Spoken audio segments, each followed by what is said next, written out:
ತೀರಾ ಅವಶ್ಯಕತೆ ಇರೋದು. ಸುಮಾರು 13.5 ಕೋಟಿ ರೂಪಾಯಲ್ಲಿ ಇದು ಎಲ್ಲ ಸೌಲಭ್ಯಗಳಿಗಾಗಲೇ ನಿರ್ಮಿತ ಕೇಂದ್ರ ಮೋಹನ್ ಹೇಳಿದ್ದಾರೆ.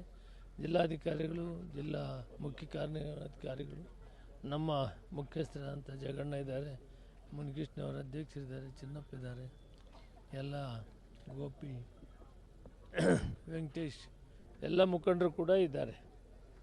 ಶ್ರೀಧರ್, ಇದರ ಮುಖಾಂತರ ಎಲ್ಲ ಸೌಲಭ್ಯಗಳು ಕೂಡ ನಾಗರಿಕರಿಗೆ ಇಲ್ಲಿ ಆಗಬೇಕು.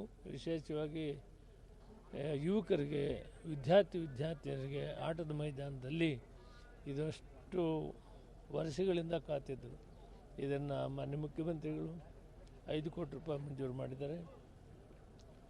ನಾನು ಅಸೆಂಬ್ಲಿ ಮೆಂಬರು ನಿಧಿಯಿಂದ 2 ಕೋಟಿ ಕೊಡ್ತೀನಿ. ಬೈಯಪ್ಪ ನಮ್ಮ ಶಾಂತಪ್ಪ ಅಧ್ಯಕ್ಷರು ಘೋಷಣೆ ಮಾಡಿದ್ದಾರೆ 7 ಕೋಟಿ ರೂಪಾಯಿಯನ್ನು ಕೊಟ್ಟು ಇದನ್ನು 11 ತಿಂಗಳೊಳಗಡೆ ಟರ್ನ್ಕಿ ಪ್ರಾಜೆಕ್ಟ್ ಮಾಡಿ ಮುಗಿಸಿ ಲೋಕಾರ್ಪಣೆ ಮಾಡಬೇಕಂತ ಜಿಲ್ಲಾಧಿಕಾರಿಗಳಿಗೆ ನಾನು ಸೂಚನೆ ಕೊಟ್ಟಿದ್ದೀನಿ.